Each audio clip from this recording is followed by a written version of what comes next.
Como é que o senhor vê, professor, essa construção de base que o governo Lula tenta fazer numa circunstância bem diferente, né, de episódios anteriores, lá em 2003 ou 2010, ou 2003, 2007, né, quando o presidente Lula começou o primeiro e o segundo mandato?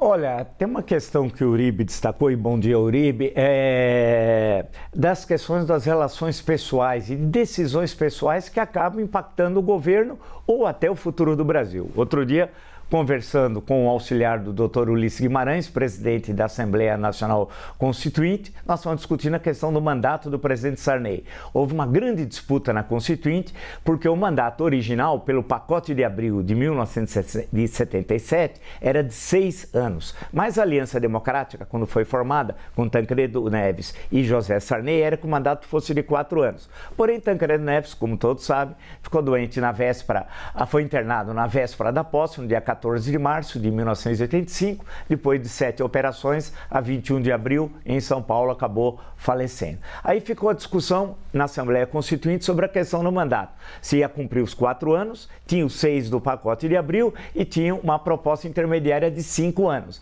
Aí o Sarney acabou aceitando, em certo momento, uma proposta de 5 anos com parlamentarismo, porque a Constituição, se você lê, parte dela é parlamentarista e parte é presidencialista, da forma como ela foi votada.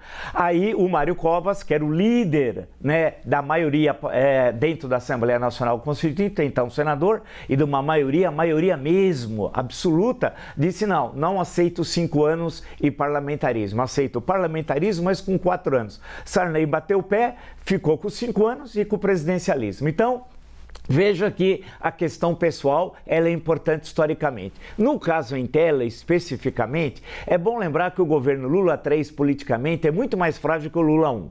No Lula 1, o presidente da Câmara foi João Paulo Cunha, que foi eleito com enorme facilidade. No Lula 3, eles tiveram de engolir o Arthur Lira, não havia alternativa, ou Arthur Lira ou o caos, né? Então optaram, claro, por Arthur Lira. Mas o governo está demorando muito para construir os escalões inferiores, que o Gustavo Uribe sempre lembra, tanto o segundo escalão, o terceiro escalão, e esse preenchimento é indispensável para a máquina do governo funcionar, para o governo colocar em prática a sua política, que foi aprovada nas urnas e no segundo turno, dia 30 de outubro. Então isso amarra que o governo efetivamente comece, dê passos mais largos do que os pequenos passos que deu até agora em pouco mais de 2 meses de governo. Então é necessário que rapidamente o governo melhore a sua coordenação política. Há um problema grave político no governo Lula, é a coordenação política entre o Palácio do Planalto, ou seja, o Executivo,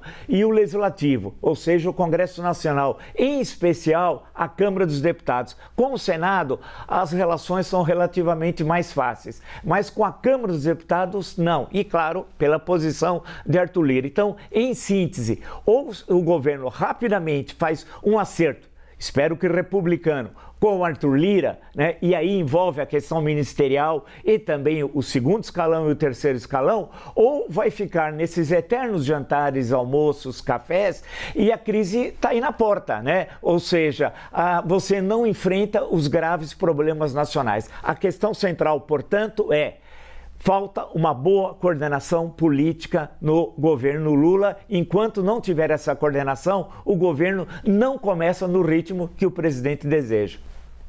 É isso, opinião, análise e informação aqui no Novo Dia da CNN Brasil.